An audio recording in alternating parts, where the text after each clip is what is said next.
Hello, today's video is going to be all about a technique called Jacob's ladders. Now the standard way to do Jacob's ladders is to make a fabric kind of like this, where you have solid fabric on either side of chain 10 spaces. And once you've done this, of course the last one is a chain 6, and that makes sense when you do the pattern. But once you have them this way, what you do is you twist the bottom one and put a big hook in. Here I'm using well, it says it's 9 millimeters, but I measured it, it's only 8. And then you're just going to chain up the ladders, like so.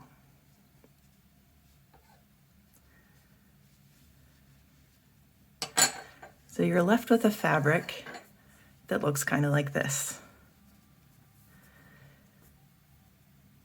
Now this is a pretty neat technique. It's a textured technique. You can see it's on the side there. It's a raised, it's almost, but not quite, but like cables and knitting. And they don't have to go straight up and down like this. This is just the easiest way to do them and to demonstrate them, but they can go in all directions. I'll have some links in the description below of some patterns you can try out. And so this is the basic way of doing it. Now, there's a couple of things that I don't like about this technique, and one is this sort of, I don't know if you can see it in the video, but it's pretty obvious in person. There's like a V shape here at the bottom of the ladder. Also, you can't start the ladders in the middle of your fabrics. Like, say you didn't want it to start until like up here. There's not really a good way to do that without leaving a giant gaping hole, right? The other problem is, if you were making a blanket, say, this last row that I haven't done, so the next row on here is what holds this loop in place. You do 2 single crochets into this, and it holds the whole ladder in place. If something happens to that row, though, this happens very easily. Very easily. So you might want to think about that as well, especially if you have a big blanket full of them. Also, when you're trying to figure out, if you're just sort of winging it, how big your blanket's going to be, this piece is so much wider than it was when it was laddered up. It was much smaller laddered up. So what are we going to do today? First, I'm going to show you a way to start your Jacob's ladders without ending up with that sort of V shape at the bottom. So I'm basically remaking that green sample in the blue here. I've got the turning chain and then 4 double crochets. Now here's my alternate to start the Jacob's ladder. I'm going to do a double crochet where I want the ladder to be. Then I'm going to chain 8. 1, 2, 3, 4, 5, 6, 7, 8. Then I'm going to insert my hook into the top of the double crochet that I just made. And what I'm going to do is go in these 2 bars. So there's 1 bar and there's the other bar. Like so. And I'm going to do a slip stitch. Okay, you might want to pull that tight. Now I'm going to do a double crochet in the next chain at the bottom here.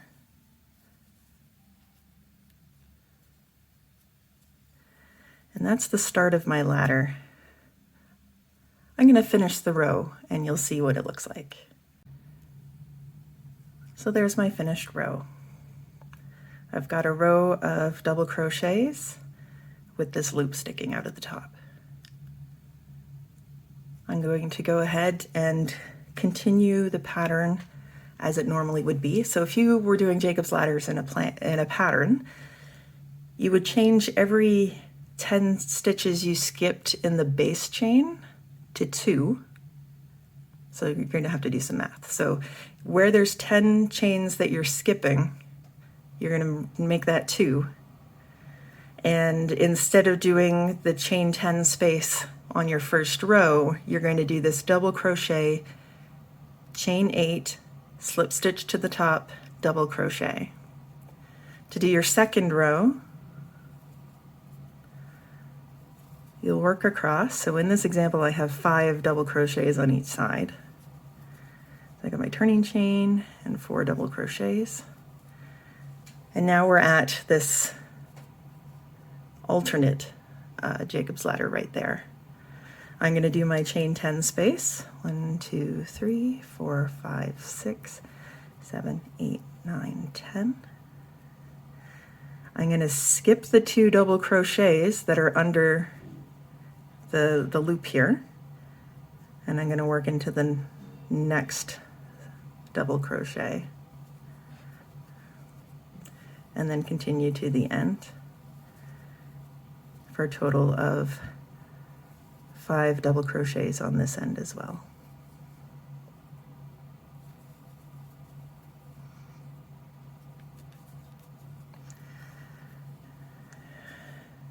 So this is what we've got.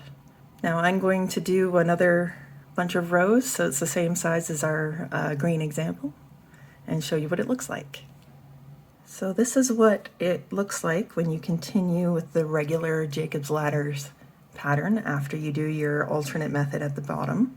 These are all chain 10, this is chain 8, these are all chain 10 spaces, the last one's chain 6. And to ladder it up, we don't need to twist this stitch anymore because it's already a loop.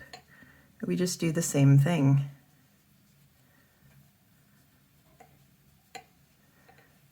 Ooh, that one doesn't want to come. There we go. And there's our ladder. Now it does look slightly different from our green one.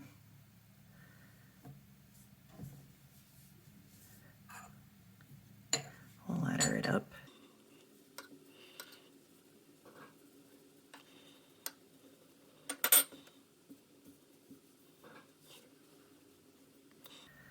So as you can see, the ladder on the blue one starts basically a row higher than the one on the green. I also think my gauge changed a little, that's fine. But what we don't have is this weird V. This is essentially like adding a row of double crochet, like an edging on the bottom of your project.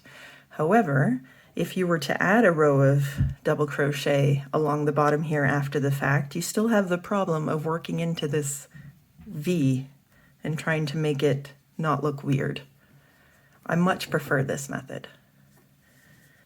But I got to thinking this morning that this method still has the problem this one does, in that if you lose that last locking in row, it very easily comes apart. Maybe a little less easily than the green one does, but not a lot less. So I asked myself, why couldn't I do this modified start on all of the rows? So I tried it. And here's my sample all laddered up. I started it again with the modified start, and then I did the same thing where I did a double crochet, I chained, I did slip stitch, double crochet, and then went on. And then when I got to it again, it was double crochet, chain a bunch, slip stitch, double crochet, and continue on. And yeah. It's not going anywhere. I have not done the locking in row. See, I still have an open loop here. But pulling it sideways does nothing. You have to actually manually pull these apart. Now, I did do the first one the same way with the 8 chains. The rest of them I did 10, and the last one I did 6. I feel like it looks better. And of course, after I tried that, I had to see what it looked like if you just did 10 at the beginning, which I did here.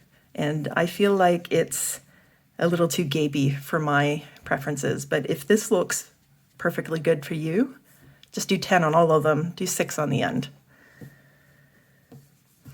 The only downside I saw to this is, well, two downsides. One is while you're crocheting, you need to pull this loop to the whatever your right side is. And because of the way the fabric's made, it's arbitrary. So just pick one and stick with it. So you need to pull the loop ahead while you crochet over so you can see where you need to go. And also laddering it up is a little trickier because the loops tend to get kind of bent over like this. So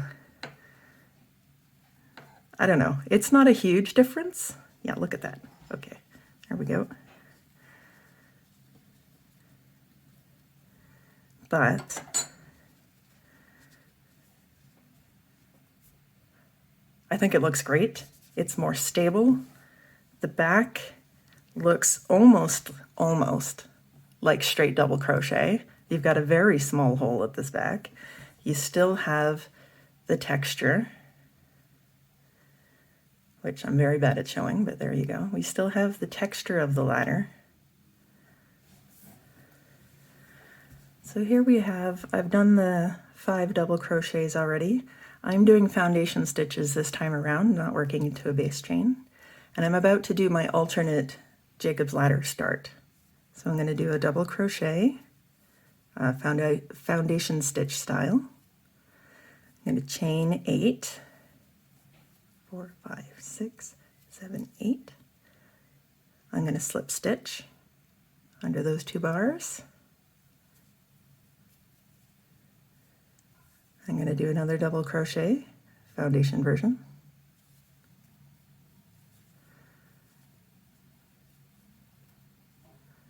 And then I'm going to continue to do 5 more foundation double crochets. Okay, I'm done my first row and I've come back on the second with 5 double crochets.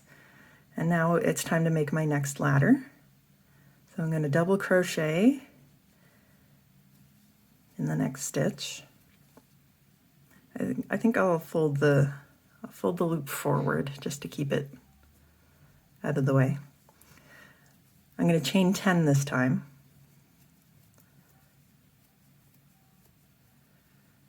I'm going to slip stitch to join. I'm going to find the next stitch and do a double crochet and continue the rest of the row. So here I am on the last row I'm going to do. I'll just show you one more time how to do this.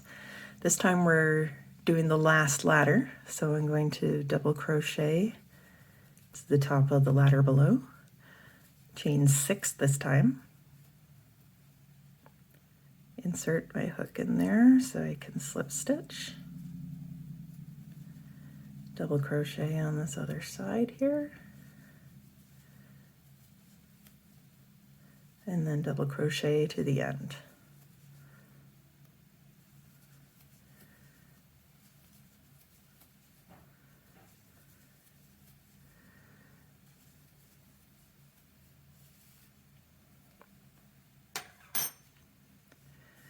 And here we are. This is what it looks like before you ladder it up. There's the back. And we'll ladder it up again. See, I don't even know if that's straight. Is that straight? That's straight. I don't know if this is worth it, but I thought it was an interesting idea.